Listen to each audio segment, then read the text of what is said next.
Monsieur Timini. Ouvrir le bal. Et on est content de t'accueillir, Arnaud. Et puis, présente-le-nous, alors, Pierre-François. Arnaud, déjà, c'est un garçon qui a eu énormément de chance, et il va nous dire pourquoi, parce qu'il a eu l'occasion de naviguer avec l'immense Jimmy Pain, il paraît.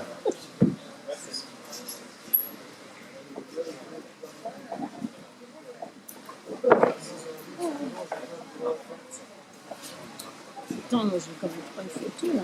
Oui, bah, c'est ça, en 2014, j'ai eu l'honneur de courir la mini passerelle avec la Jimmy Pain. Donc, on ne se connaissait pas, mais on a passé de super moments, et puis en plus de ça, on a fait une bonne place. Donc, c'était sympa comme ça. Alors moi, ça m'a permis, Pierre-François, de découvrir plusieurs choses, parce que depuis longtemps, je regardais cet univers des mini-trains bateaux de loin, quoi. Et puis là, j'avais eu l'occasion, c'était un vrai bonheur de partir avec Arnaud faire cette mini. Et puis j'ai découvert la Pertisée, et je pense qu'on est plutôt lyophilisé, tu vois. Et j'avais surtout découvert la combinaison sèche, qui est en fait des sirènes totalement étanches, que les marins embarquent très souvent et que vous gardez parfois très longtemps sur ces bateaux-là, parce que ce sont des bateaux terriblement humides, je crois. Oui, on est en permanence, dès qu'on est un peu à bateau ouvert, important, on est en permanence mouillé. Donc c'est vrai que la sèche reste le moyen le plus sûr pour être à l'abri de l'humidité. Parce qu'une fois qu'on est mouillé, on a très vite la sensation de froid la nuit, et c'est pas très agréable. Effectivement, on garde un peu trop longtemps les sirènes. Alors raconte-nous, Arnaud, toi tu as un parcours un peu particulier parce que tu n'es pas franchement breton. On peut même dire que tu viens de l'autre bout de la France, que tu es presque suisse. Oui, voilà, donc je suis un marin d'eau douce, comme tout le monde le dit. Donc je viens du lac Léman, donc un petit bout d'eau en Haute-Savoie, qui est moitié suisse et moitié française. Moi, je suis français. Et donc voilà, c'est vrai que ça fait un petit peu loin de la Bretagne. Et le bateau, c'est un vrai bonheur familial. C'est ton père qui t'a initié au bateau. Ouais, depuis tout petit, mon père était un passionné de voile. Il a traversé l'Atlantique. Et donc, depuis tout petit, il navigue. Et comme forcément, je préfère beaucoup de garçons, il a tout fait pour me dégoûter du foot et m'emmener sur son employé. Comment on fait, Pierre-François, pour dégoûter un garçon de football? Moi, j'aurais été à la place du Vietnam, je n'aurais pas compliqué parce que ça coûte quand même nettement moins cher d'acheter un corps de crampons que d'acheter un bateau à voile. Et ça peut rapporter plus. En plus, parce que la voile, niveau rapport avec le foot, c'est pas du tout pareil. Bon, raconte-moi, Arnaud, donc tu pars sur un bateau de série, un Asira. C'est un projet auquel tu penses depuis longtemps. Raconte-moi un petit peu ces 2 dernières années qui t'ont amené là, ici à Douarnenez, après le départ de la Méditerranée. J'ai acheté le bateau Yann Cochet, donc le Nassira 832. C'est un super bateau à mon sens, super bien préparé déjà. Et donc j'ai commencé ce projet il y a 2 ans en arrière. Forcément ça n'a pas été facile parce que j'avais une entreprise de paysagiste en même temps à gérer. Donc la première année, donc 2014, j'ai continué à travailler. En même temps, j'ai réussi à faire mon parcours de qualification et ma qualif parcours pour m'assurer d'être sur les lignes de départ en 2015. Et ça, vous avez pris combien de temps l'an passé, tout ce programme? Ça, on va dire que j'ai monté en Bretagne 3 mois pour pouvoir faire l'achat du bateau, la préparation du bateau et faire la qualification en course. 3 mois de temps sur l'année de boulot en moins. C'était pas évident l'année dernière. Cette année, c'est un peu plus tard pour moi.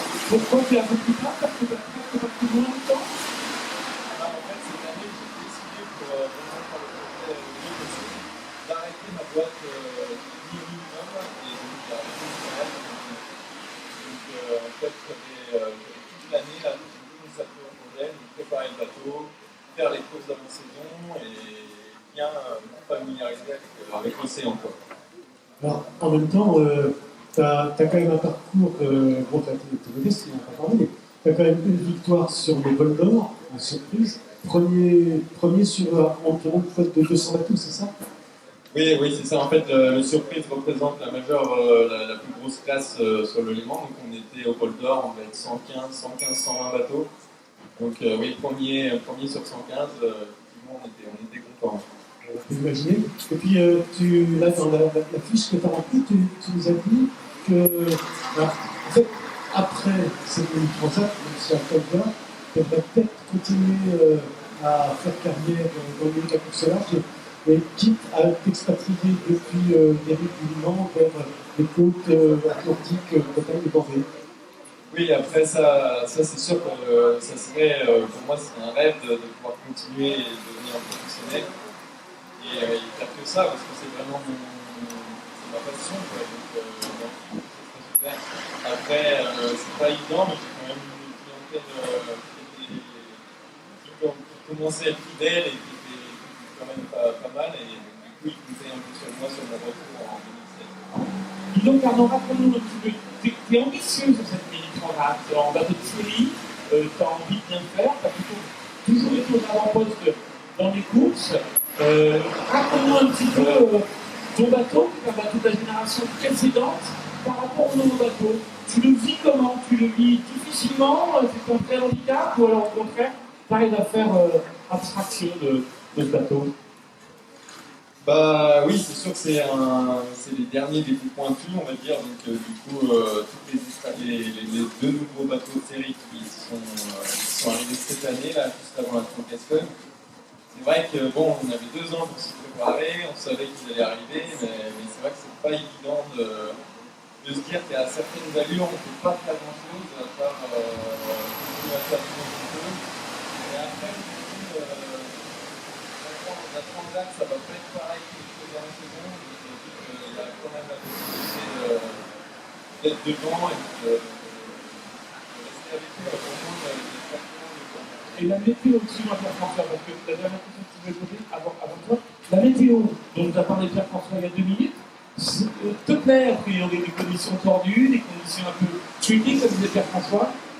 Oui, bah, ça va être un petit peu des conditions némaniques, là, pour le coup.